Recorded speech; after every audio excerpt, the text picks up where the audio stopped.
Hi, everybody. It's Dr. Heather here, and today we're talking about connecting to your core. Okay? So first, we want to say, well, what is a core? Most people think core is just your abdominals, right? Wrong. Core also includes lots of other muscles, like our glute muscles, our back and spine muscles, particularly a set of muscles called the multifidi muscles that connect in between each of the vertebrae.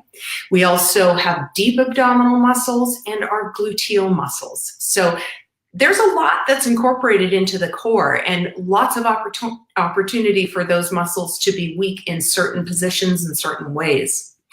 So the next question is, once we know what our core is, why do I care? Why do I care about my core? Well, when your core is weak, it can mean that other muscles have to compensate. And typically that ends up being the low back. And as a chiropractor, I had hundreds of patients come in with low back pain, sciatic, disc problems, unrelenting because their core was weak and they didn't have the proper support system in place. So it can create all sorts of issues, and that's why you should care. Another thing I get from clients and patients is, oh, my core is pretty good. My core is fine. Well, let me tell you this. If you sit for more than 2 hours a day, your core is likely weak. If you are not actively working on your core, probably weak. If you have experienced low back pain, a weak core is likely part of the problem. So yours probably isn't fine, and guess what? We can always improve. So the first thing we need to know how to do if we're going to improve this core is we have to find it. I find that a lot of folks do not know how to contract their core correctly. So what I want you to do is put your hands on your lower belly, and I want you to tighten in a way that you think you're tightening your abdominals. Now, if your hands pushed out or sucked in, you are not contracting your core correctly, okay? A lot of folks think that pushing their stomach out or sucking it in, as sometimes in yoga classes they encourage you to do, hollow out your belly. That is not a correct core contraction. It's not going to support your spine in the way that you need to. So how do we contract it correctly? Well, the first way is a very innate way to describe how to contract your core. If you were just standing, minding your own business, and all of a sudden someone came up to you and went to punch you in the stomach, you being very surprised, there is an innate response that happens when that is going to occur. The very last second, your stomach will contract in a way to help protect you. And if you put your hands on your belly and you imagine that happening and you're like, someone's going to punch me in the stomach, you will feel your core contract in a way that is appropriate. The second way, which is just a slightly more scientific way, I guess, is called the shush muscle. And so what we do is if we pretend that there is a group of kids way across the parking lot and we are going to shush them because they are being way too loud. And we're going to shush long and hard, and that is going to identify your core muscles for you. So if you put your hands on your lower belly again, and we're going to shush together. So in a count of 3, give me a nice long shush. Ready? 1, 2, 3. Shh. Can you feel your stomach contract? That is a much better contraction. So to just review, you don't want to suck your stomach in. You don't want to puff it out. Your muscles should do this, not this or this. Okay, so shushing is a great way to practice, and eventually you won't have to use the shush anymore. You can get such good control that you understand innately how to contract those abdominal muscles so that they are the most supportive core that your body can have. So now that we know how to contract it, what's the fix? How do we make our muscles strong? Well, there's a few ways. Number 1 is start engaging your abdominals and the rest of your core multiple times throughout the day. Try holding for counts of 10. By the end of the day, try to have done 50 of these. 50, contract. You might want to use your shush. Shh, holding for a count of 10 so that something happens. And here's what we need to happen. If you put your hand on your bicep and I say to you, contract your bicep, it would go off like a gun. Boom, right? Nice big bicep muscle contracting easily? It's because most of us have great connection to our biceps muscle. The problem is we don't have great connection to our abdominals, our pelvic floor, our butt muscles, or our back muscles.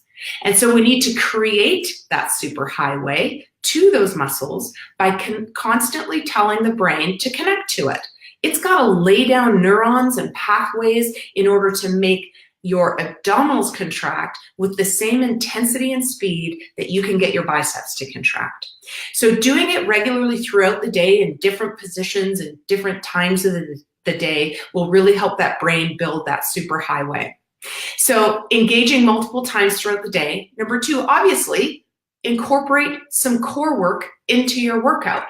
Now, that's not just, okay? We want to do things like planks, side planks, standing core. Now, if all of that sounds foreign to you, that's okay. You can reach out to me and I can share with you some resources on different types of core work that aren't just crunches. But what about incorporating core into other parts of your workout? Now, how do we do that? Well, let's say you're doing bicep curls at the gym.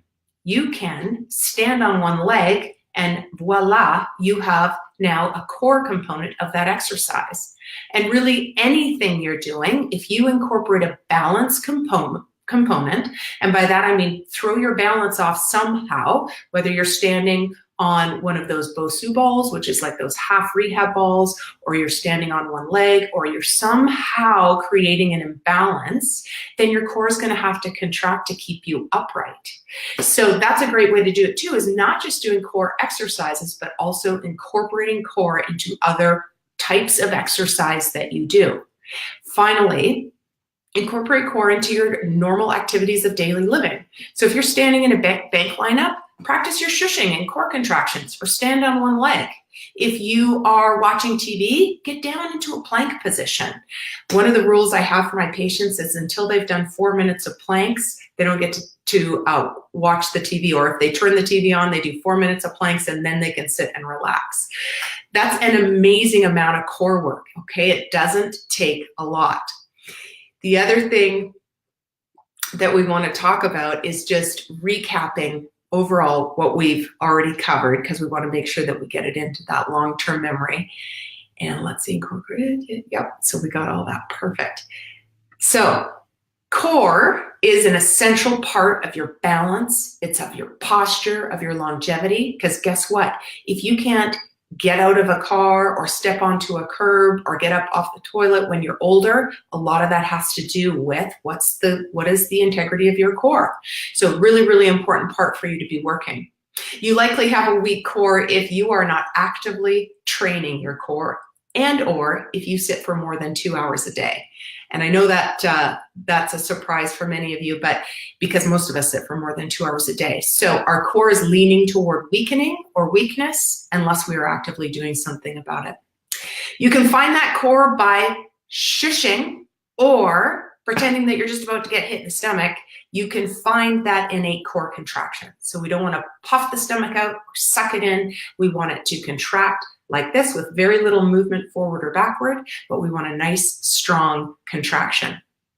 You can also practice doing core by incorporating core into your workout, by incorporating balance into other parts of your workout, and by practicing throughout the day with your normal activities of daily living, in the car doing butt squeezes, like I say, the bank lineup or grocery lineup, standing on one leg, or while you're watching TV, doing shushing or getting on the floor and doing planks. Okay, this was just a few minutes to make you think about the importance of your core and how to address it, and so that you can have a nice, healthy spine and core for the rest of your life. Thanks for joining me today, and we'll see you next time.